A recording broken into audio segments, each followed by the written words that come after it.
అందరికీ నమస్కారం. పచ్చి మామిడికాయతో మనం చాలా రకాల పచ్చళ్ళు అయితే చేసుకుంటాం. అలాగే పప్పులో కూడా పెట్టుకుంటాం పచ్చి మామిడికాయ.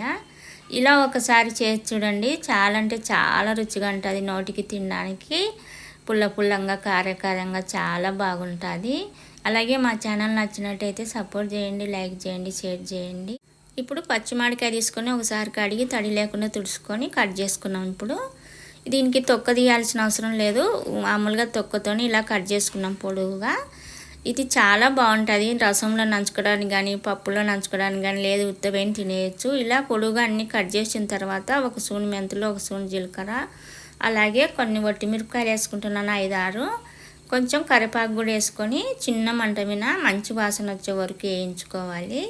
కారం అనేది మీ ఇష్టము, నచ్చినట్టు వేసుకోవచ్చు. ఇలా వేయించుకున్నాక ఏరే ప్లేట్లోకి అయితే తీసేసుకున్నాము.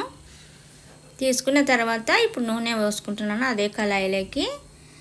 ఇప్పుడు నూనె బాగా వేడైనాక మనం కట్ చేసి పెట్టుకునే మామిడికాయ ముక్కలు ఇందులోకి వేసుకొని ఒక 2 నిమిషాల సేపు వేయించుకోవాలి. చాలా సేపు వేయించితే మెత్త పడిపోతాయి నూనెలో.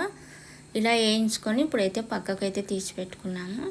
తీసుకున్న తర్వాత మెంతులు, మిరపకాయలు మనం వేయించుకున్నాం కదా, అందులోకి ఉప్పు వేసుకొని మిక్సీ ఆడించుకున్నాము. తగినంత ఉప్పు వేసుకొని ఇలా ఇప్పుడు మిక్సీ ఇలా మెత్తగా ఆడించుకోవాలి. ఆడించుకున్న తర్వాత అదే కళాయిలో నూనె అంతా వంచేసి ఈ ఆడించుకున్న కారం అయితే ఇందులోకి వేస్తున్నాను. వేసి ఒక్కసారి అలా కలబెట్టి గ్యాస్ ఆఫ్ చేసిన తర్వాత మామిడికాయ ముక్కలు అయితే వేసుకుంటున్నాను ఇందులోకి. వేసుకున్న తర్వాత మెల్లిగా కలుపుకోవాలి. ఉప్పు కారం బాగా పట్టేలాగా ఈ ముక్కలకు. అంతే, మనకు సంవత్సరం పచ్చి మామిడికాయలు వస్తుంటాయి, మామిడి పండ్లు వస్తుంటాయి కాబట్టి అన్ని రకాలుగా చేసుకొని తింటే చాలా అంటే చాలా రుచిగా ఉంటుంది. ఇలా సాయంత్రం పూట అయినా కూడా ఎప్పుడైనా కారకారంగా పుల్ల పుల్లంగా తినాలంటే ఇలా అయితే చేసుకోండి. చాలా అంటే చాలా బాగుంటుంది. ఇలా పచ్చి మామిడికాయతో ఇలా చేసుకోవడము ఎక్కువ టైం పట్టకుండా చాలా తక్కువ టైంలో అయితే చేసుకోవచ్చు. ఇలా చేసుకున్నామంటే మనకు నోరు బాగలేకపోయినా, జ్వరం వచ్చినప్పుడైనా చాలా బాగుంటుంది తినడానికి.